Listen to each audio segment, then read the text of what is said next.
أعوذ بالله من الشيطان الرجيم بسم الله الرحمن الرحيم الحمد لله الذي جعلنا من المتمسكين بولاية علي بن أبي طالب وأولاده المعصومين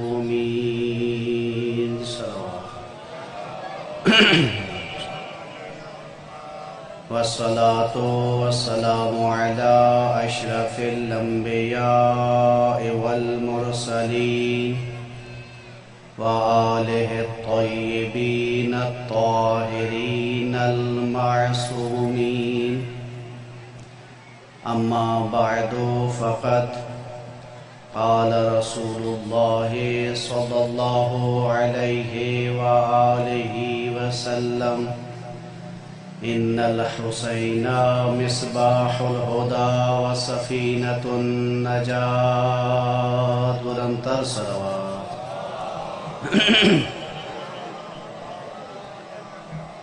نعرہ تکبیر نعرہ تکبیر نعرہ رسالت نعرہ رسالت نعرہ حیدری نعرہ حیدری حسینیت حسینیت یزیدیت یزیدیت دشمنان اہل بیت پہ لعنت بآواز بلند صلوات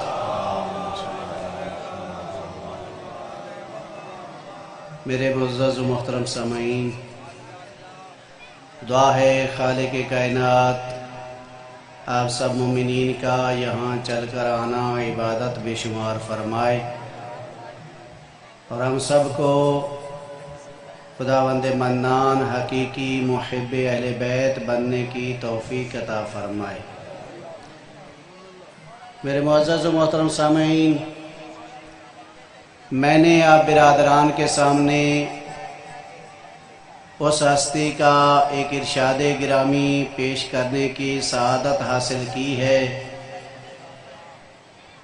جس ہستی کے بارے میں خالق اکبر نے اپنی لا ریب اور بے عیب کتاب میں یہ فیصلہ کر دیا کہ وَمَا يَنطِقُ عَنِ الْهَوَىٰ إِنْ هُوَ إِلَّا وَحْيٌ يُوحَىٰ کہ میرا محبوب نبی اس وقت تک زبان کو حرکت نہیں دیتا جب تک کہ میری طرف سے وحی نہ آ جائے۔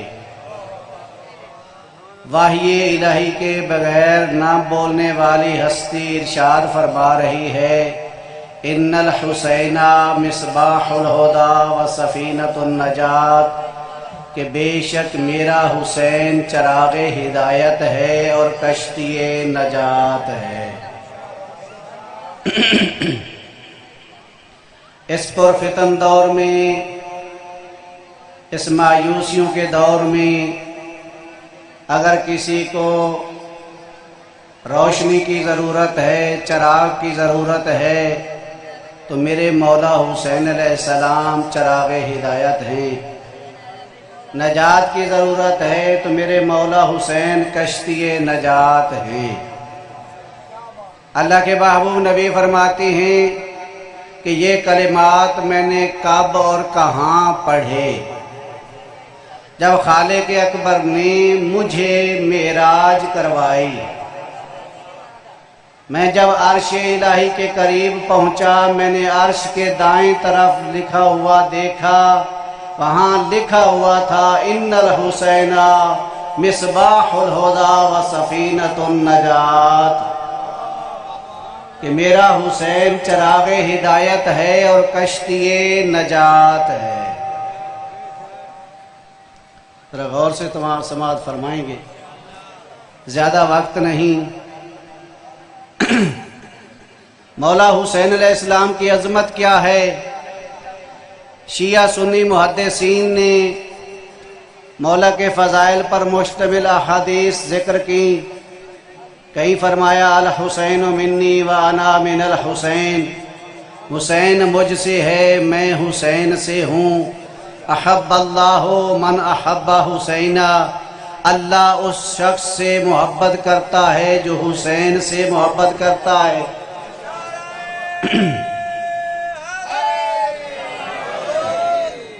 کہیں فرمایا من احب الحسن والحسین وذریتہما لم تلفح النار وجہہ ولو کان ذنوبہ بعدد رمل عالج۔ جو شخص بھی میرے بیٹے حسن سے، میرے بیٹے حسین سے اور ان کی اولاد سے محبت کرتا ہے یا کرے گا، قیامت کے دن تک میں رسول اسے گارنٹی دے رہا ہوں جہنم کی آگ اس کے چہرے کو نہیں جلائے گی۔ وَلَوْ كَانَ ذُنُوبُهُ بِعَدَدِ رَمَلٍ عَالِجٍ، اگرچہ اس گناہگار کے نامہ اعمال میں گناہ ریت کے ذرات کے برابر ہی کیوں نہ ہوں۔ توجہ ہے نا مدرسہ میں؟ یہ ہے عظمت میرے مولا حسین کی۔ پھر فرمایا شیعہ سنی محدثین نے ذکر کیا الحسن والحسین سیدہ شباب اہل الجنہ وابوہما خیر منہما، حسن اور حسین جوانان جنت کے سردار ہیں اور ان کے بابا ان سے بھی افضل ہیں۔ توجہ ہے نا مدرسہ میں؟ حسن اور حسین جوانان جنت کے سردار ہیں، ان کے بابا ان سے بھی افضل ہیں۔ شاعر نے کلام اٹھایا ان کے بابا ان سے بھی افضل ہیں۔ توجہ کیجئے گا، ہر شخص نہیں لائق مداحی حیدر، ہر شخص نہیں لائق مداحی حیدر۔ اغیار کو یہ طرز کلام آ نہیں سکتا، مر جائے گا منافق نہ پکارے گا علی کو، ناپاک زبانوں پہ یہ نام آ نہیں سکتا۔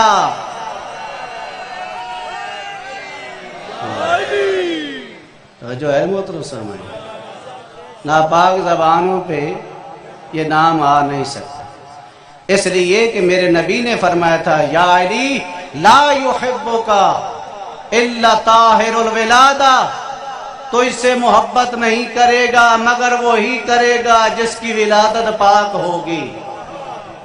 ولا یبغضک الا خبیث الولادہ، اور تو اس سے بغض نہیں رکھے گا مگر وہ جس کی ولادت میں شک ہوگا۔ دعا ہے خالق کائنات سے کہ ہم کو اللہ تعالی حقیقی محب علی ابن ابی طالب بننے کی توفیق عطا فرمائے، ہماری نسلوں کو ولایت علی ابن ابی طالب علیہ السلام پر ثابت قدم رہنے کی توفیق عطا فرمائے۔ میں نے رسول خدا کی مشہور و معروف حدیث ہے انی تارک فیکم الثقلین کتاب اللہ و عطرتی اہل بیتی ما ان تمسکتم بہما لن تضلوا بعدی ولن یفترقا حتی یاردا علی الحوض۔ متفق علیہ حدیث، کسی نے اس پہ شک شبہ نہیں کیا، کسی نے اس کو ضعیف نہیں کہا۔ میں تمہارے درمیان دو گراں قدر چیزیں چھوڑے جا رہا ہوں، ایک اللہ کی لا ریب اور بے عیب کتاب، دوسری میری عطرت و اہل بیت۔ جب تک تم ان دونوں سے متمسک رہو گے میں رسول تمہیں گارنٹی دیتا ہوں میرے بعد ہرگز ہرگز گمراہ نہیں ہوگے۔ وَلَن يَفْتَرِقَا حَتَّى يَرِدَ عَلَيَّ الْحَوْض، اور یہ قرآن و اہل بیت ایک دوسرے سے جدا نہیں ہوں گے یہاں تک کہ میرے پاس حوض کوثر پر وارد ہوں گے۔ یعنی اگر اس پرفتن دور میں نجات چاہتے ہیں، ہدایت چاہتے ہیں، رحمت کی طلب ہے، مغفرت کی طلب ہے، تو در آل محمد پہ آنا پڑے گا۔ توجہ ہے نا مدرسہ میں؟ اب یہ دور دراز سے آپ محبت اہل بیت میں آئے بیٹھے ہیں، میں انہی دو ہستیوں کی زبانی، قرآن و اہل بیت کی زبانی، آپ کا یہاں آنا کیا قیمت رکھتا ہے یہ بتانا چاہتا ہوں۔ یہ میرے سامنے اللہ کی لا ریب اور بے عیب کتاب ہے۔ بہت پروپیگنڈا کیا گیا شیعہ سنی کے درمیان، خارجیوں نے اللہ کی اس لا ریب اور بے عیب کتاب میں شیعہ سنی کی تفریق ڈالنے کی کوشش کی کہ شیعوں کا قرآن 40 پاروں پہ مشتمل ہے، شیعوں کا قرآن الگ ہے، ہمارا قرآن الگ ہے۔ یہ جہالت ہے۔ آپ دنیا تشیع کے کسی مرکز میں چلے جائیں، وہی قرآن جو آپ کے گھروں میں موجود ہے، الحمد کی الف سے لے کر والناس کی سین تک کسی ایک زبر یا زیر کا فرق نہیں ہے۔ اسی قرآن سے وہ مفتیان دین، وہ بدبخت، وہ دشمنان حسین جو فتوے دیتے ہیں، میڈیا پہ بیٹھ کر سوشل میڈیا پہ بکواسات کرتے ہیں کہ غم حسین میں رونا بدعت اور حرام ہے، گناہ ہے، نہیں رونا چاہیے۔ ان کو اللہ کی اس لا ریب اور بے عیب کتاب سے جواب دینا چاہتا ہوں۔ توجہ ہے نا مدرسہ میں؟ شیعہ ہو شیعہ رہو، سنی ہو سنی رہو، آل محمد کے محب ہو، آل محمد سے محبت کرنے والے ہو، اس محبت کی قیمت کا علم یہاں نہیں ہوگا، اس محبت کی قیمت کا پتہ چلے گا قبر میں جا کر، جب ملک الموت تجھے جنت کی بشارت دے رہے ہوں گے۔ شیعہ سنی محدثین مفسرین نے آیت مودت کے ضمن میں لکھا الا ومن مات علی حب آل محمد بشرہ ملک الموت بالجنت ثم منکر و نکیر۔ آگاہ ہو جاؤ، جو بھی آل محمد کی محبت دل میں لے کر مرے گا، ملک الموت اسے جنت کی خوشخبری عطا کرے گا۔ توجہ ہے نا؟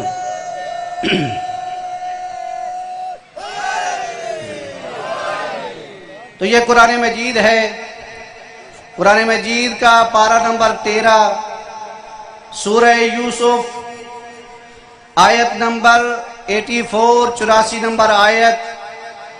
زیادہ تشریح کا وقت نہیں، بس جلدی جلدی آپ کے سامنے عرض کرنا ہے۔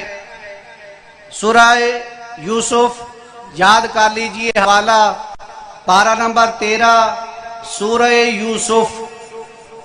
یوسف بن یعقوب بن اسحاق بن ابراہیم علیہ السلام، مشہور و معروف نبی، سب سے خوبصورت نبی۔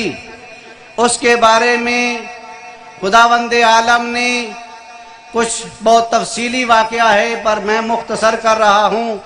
وَتَوَلَّى عَنْهُمْ وَقَالَ يَا أَسَفَا عَلَى يُوسُفَ وَابْيَضَّتْ عَيْنَاهُ مِنَ الْحُزْنِ فَهُوَ كَظِيمٌ۔ حضرت یوسف علیہ السلام مشہور و معروف واقعہ ہے۔ بھائیوں نے حسد کیا، ساتھ لے کر گئے، ظلم بھی کیا، تماچے بھی مارے، ننگے پاؤں دوڑایا بھی صحیح، کنویں میں ڈالا۔ توجہ ہے نا مدرسہ میں؟ اللہ کے نبی کے پاس ایک کرتے پر، ایک قمیص پر جھوٹا خون لگا کر لے آئے اور کہا یوسف کو بھیڑیا کھا گیا ہے۔ واقعہ مشہور و معروف ہے، سنا ہوا ہے آپ کا۔ اللہ کے محبوب نبی نے دیکھا کرتے کو، سمجھ گئے کہ ان بدبختوں کی سازش ہے۔ جناب یعقوب علیہ السلام نے کہا مجھے سچ سچ بتاؤ یوسف کے ساتھ کیا ہوا؟ کہتے ہیں جی اسے بھیڑیے نے کھا لیا ہے۔ یعقوب نبی تھے، کوئی عام ہستی نہیں تھی۔ کہا اگر بھیڑیے نے یوسف کو کھایا ہے تو پھر کرتا صحیح و سالم کیوں ہے؟ توجہ ہے؟ ظالموں سے ایک چیز رہ گئی نا، نشانی چھوڑ گئے، یا تو کرتے کو بھی چیر پھاڑ کے لے آتے۔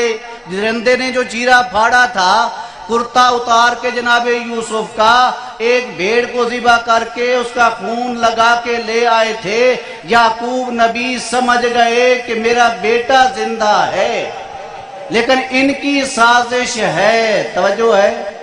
تو اسی کو اللہ رب العزت نے قرآن کا حصہ بنایا۔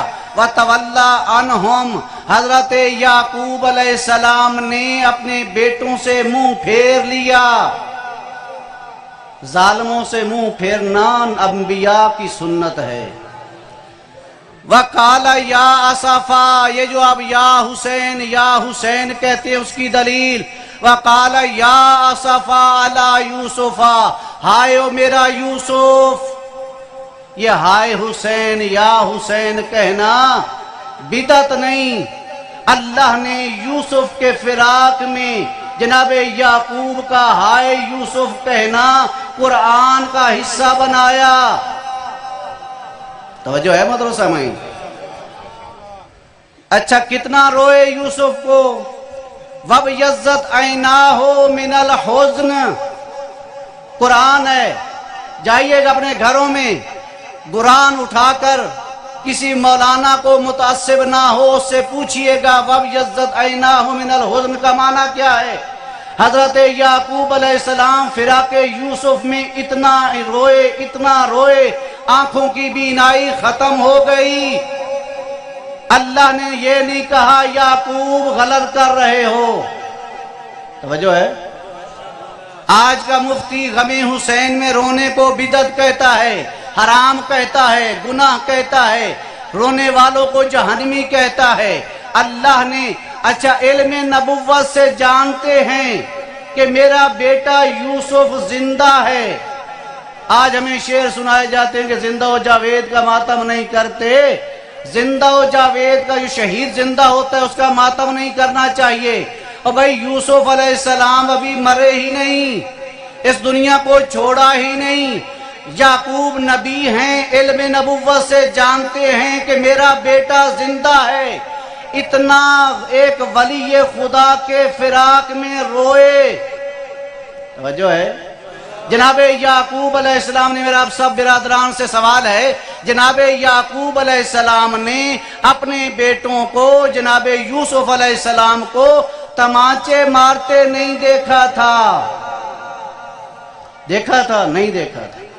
لے گئے تھے، ظلم کرتے رہے، کنویں میں ڈال دیا، کنویں سے نکال کے فروخت کر دیا، مصر پہنچ گئے. فَهُوَ قَذِيمٌ، قرآن کہتا ہے اتنا گریہ کیا جناب یعقوب نے کہ ان کا جسم نحیف ہو گیا، وہ گھستے گئے. آئیں غور و فکر کریں اگلی آیت. قالو، یہ غم حسین سے روکنے والوں کے لیے.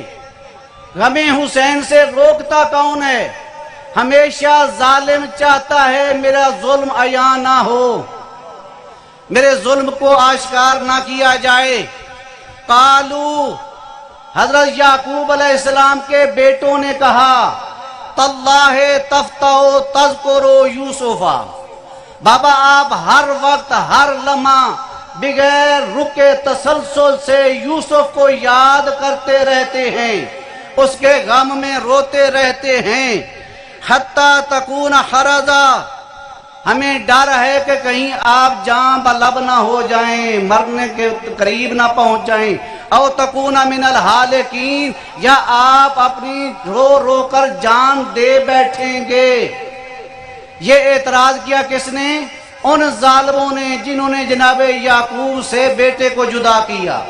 بھائیوں نے ظلم کیا، تمانچے مارے، کنویں میں ڈالا، اور پھر اپنے بابا کو رونے سے روکتے ہیں.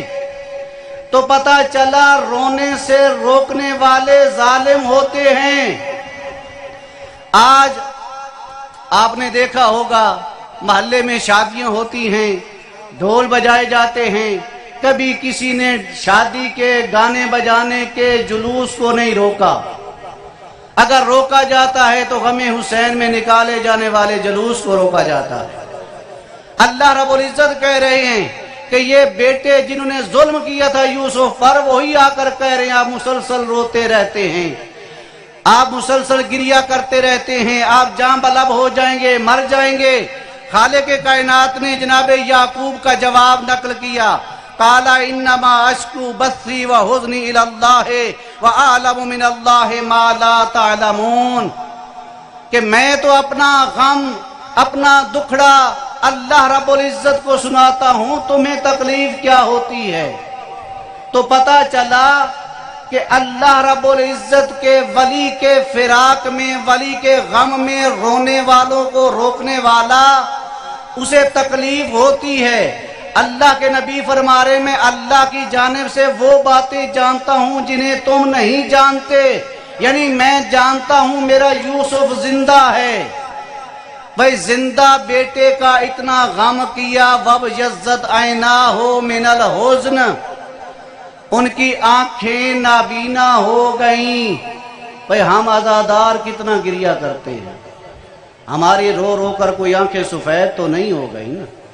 وہ تھے یوسف علیہ السلام، ابھی زندہ تھے، اور باپ یعقوب نبی ہے، رو رہا ہے۔ اللہ یہ نہیں کہہ رہا کہ غلط کر رہے ہو۔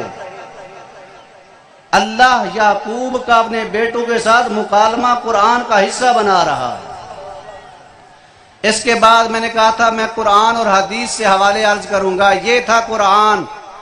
قرآن کہہ رہا ہے کہ ایک ولی خدا کے لیے جو شخص گریہ کرتا ہے وہ سنت یوسف یعقوب علیہ السلام پہ عمل کرتا ہے۔ اب میں اپنی کتابوں کا حوالہ نہیں دوں گا، برادران اہل سنت کی تفاسیر سے عرض کروں گا۔ بآواز بلند صلوات۔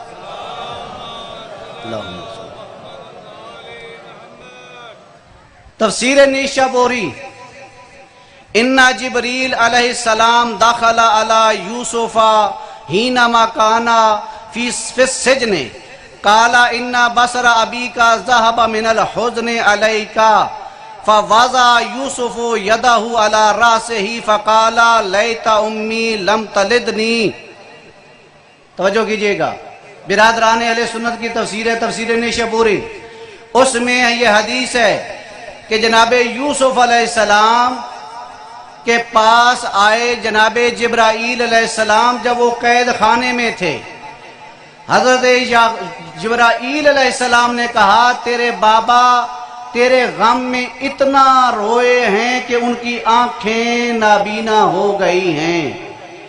یہ سننا تھا کہ جناب یوسف علیہ السلام نے سر پر پیٹنا شروع کر دیا، ہائے بابا ہائے بابا ہائے بابا۔ جناب یوسف علیہ السلام نبی ہیں، ولی خدا ہیں، جانتے ہیں میرا باپ زندہ ہے، میرے فراق میں رو رہا ہے، سر پر پیٹ کر کہہ رہے ہیں کاش میری ماں نے مجھے نہ جنا ہوتا۔ آپ کہتے ہو بدعت ہے، حرام ہے غم حسین میں رونا، یہ اللہ کے نبی رو رہے ہیں۔ ایک نبی روتے کتنا عرصہ روئے یہ بھی اب وقت نہیں ہے تفصیل میں جاتا۔ 80 سال برادران اہل سنت کی تفسیروں میں لکھا پڑا ہے، 80 سال مسلسل حضرت یعقوب علیہ السلام پر حضرت یعقوب علیہ السلام جناب یوسف علیہ السلام کے غم میں روتے رہے۔ آج ہم غور و فکر کریں، ہم جس کا غم منانے کے لیے یہاں اکٹھے ہوئے ہیں نا، وہ کوئی عام ہستی نہیں، الحسن والحسین سیدہ شباب اہل الجنہ، حسن اور حسین جوانان جنت کے سردار ہیں۔ ان کے غم میں رونا یہ کیا صرف شیعوں کا کام ہے؟ خیانت کی جاتی ہے۔ میں سب برادران اہل سنت سے عرض کروں گا، جائیں خود کتابوں کا مطالعہ کریں۔ عصر عاشور کو 10ویں کے دن کو جناب ام سلوہ روایت نقل کرتی ہیں، میں سوئی ہوئی تھی، میں نے عالم خواب میں دیکھا اللہ کے محبوب نبی کے سر سے امامہ اترا ہوا ہے، سر میں خاک موجود ہے اور گریہ کر رہے ہیں۔ میں نے پوچھا یا رسول اللہ، آپ تو ہمیشہ اپنی زلفوں کو بنا اور سنوار کر رکھتے ہیں، آپ گریہ کیوں کر رہے ہیں؟ کہا میں ابھی کربلا سے آ رہا ہوں۔ جناب ابن عباس نے بھی یہی خواب دیکھا کہ رسول خدا گریہ کر رہے ہیں، اللہ کے رسول گریہ کر رہے ہیں۔ اللہ کے رسول نے اپنی زندگی میں گریہ کیا، صحابہ نے گریہ کیا۔ ہمارے ساتھ خیانت یہ کی جا رہی ہے کہ ہمیں صحیح حدیثیں سنائی نہیں جاتی، صحیح علم پہنچایا نہیں جاتا، ہم لگے ہوئے ہیں لکیر کے فقیر، ہم نے خود کبھی کتابوں کا مطالعہ نہیں کیا۔ میرے جو برادران اہل سنت یہاں تشریف فرما ہیں، میں ان سے یہ ایک سوال کروں گا، آپ نے کبھی اپنی صحاح ستہ جو حدیث کی 6 معتبر کتابیں ہیں ان کا کبھی مطالعہ کیا ہے؟ اگر آپ خود مطالعہ کرتے ہوتے تو آپ یہ مفتیوں کے فتووں میں نہ آتے۔ یہ جو آپ کو 9 اور 10 کو بھیجا جاتا ہے قبرستانوں میں، یہ مولا حسین علیہ السلام کے قتل کو چھپانے کی بنی امیہ کی سازش ہے۔ جائیں کتابیں پڑھ کے دیکھیں، آپ کو حقائق کا علم ہوگا۔ حدیثیں گھڑی گئیں پیسے دے کر، تلواروں کے زور پہ، کہ حدیثیں گھڑو، اس دن روزہ رکھنا بہت اچھا ہے، اس دن حضرت آدم علیہ السلام کی توبہ قبول ہوئی۔ یہ جھوٹی حدیثیں گھڑوائی گئیں۔ اس دن حضرت ابراہیم علیہ السلام کو آگ سے نجات ملی، اس دن جناب موسیٰ علیہ السلام دریا پار کر کے گئی۔ یہ سب کی سب جھوٹی حدیثیں ہیں۔ اس دن اپنے سارے سال کا خرچ خرچات اکٹھا کرنا چاہیے۔ یہ ظلم ہے، دشمنی ہے آل محمد میں۔ حدیثیں گھڑی گئیں، ذمہ داری کے ساتھ کہہ رہا ہوں، کسی کی دل آزاری کے لیے نہیں۔ قبرستانوں میں جائیں، سارا سال جائیں، لیکن غم حسین کے وقت ادھر نہ جائیں۔ ایک عورت تھی، اس کا جوان بیٹا مر گیا۔ جوان بیٹے کی قبر پہ 29 ذی الحج کو گئی اور کہتی ہے کل سے محرم شروع ہو جائے گا، بیٹا تیری قبر پہ نہیں آؤں گی۔ 11 محرم کو جب بیٹی کی قبر پہ جاتی ہے، کیا دیکھتی ہے کہ برقع پوش خاتون ہے جو جناب اس نوجوان کی قبر پر رو رہی ہے۔ یہ بی بی جاتی ہے، سلام کے بعد کہتی ہے تو بھول گئی ہے، یہ تیرے بیٹے کی قبر نہیں، تیرے کسی عزیز کی قبر نہیں، یہ تو میرے جوان بیٹے کی قبر ہے۔ عزادارو سنو گے جملہ، اس بی بی نے کہا میں کوئی عام خاتون نہیں، میں اس کی ماں ہوں جس کا غم منانے کے لیے 10 دن تو عزاداری کرتی رہی ہے۔ عزادارو جن کا غم منانے کے لیے، جن کے 72 شہداء کے جنازوں کو کندھا دینے کے لیے آپ آئے ہیں نا، جب قتل کر دیا گیا تھا مظلوم کربلا کو، سر نوکے نیزہ پہ سوار ہو گیا، جناب جبرائیل علیہ السلام نے صدا دی الا قد قتل الحسین بکربلا، الا قد ذبح الحسین بکربلا۔ حسین کربلا میں قتل ہو گئے۔ حق بنتا تھا نبی زادیوں کو عزت و احترام سے مدینے پہنچاتے، لیکن ان بے غیرتوں نے زبان پر یہ نجس جملہ لائے اور کہا احرقوا بیوت الظالمین، ظالموں کے گھروں کو جلا دو۔ خیام حسینی کو ان بے غیرتوں نے آگ لگائی۔ بی بی فاطمہ بنت حسین نقل کرتی ہیں، میں دیکھ رہی تھی پتہ نہیں یہ بے غیرت ہمارے ساتھ کیا سلوک کریں گے، کہ ایک بے غیرت نے میرے پیچھے گھوڑا دوڑانا شروع کیا، میں نے اپنی جان بچانے کے لیے دوڑنا شروع کیا، اس کمینے نے میری پشت میں نیزہ مارا، میں چہرے کے بل زمین پر گری، اس بے غیرت نے میرے سر سے چادر اتار لی، میرے کانوں سے گوشوارے کھینچ لیے، میرے کان زخمی ہو گئے۔ جب مجھے ہوش آیا میں نے دیکھا میرا سر بوبی زینب کی گود میں ہے۔ میں نے اپنی بوبی اماں سے کہا اے یا امتی، اے بوبی زینب، کوئی چادر کا ٹکڑا ہے، میں اپنا سر چھپانا چاہتی ہوں۔ عزادارو بی بی کہتی ہیں یا بنتی، امتوں کے مثلوں کے تیری بوبی زینب کی چادر بھی لٹ گئی ہے۔ اللہ لعنت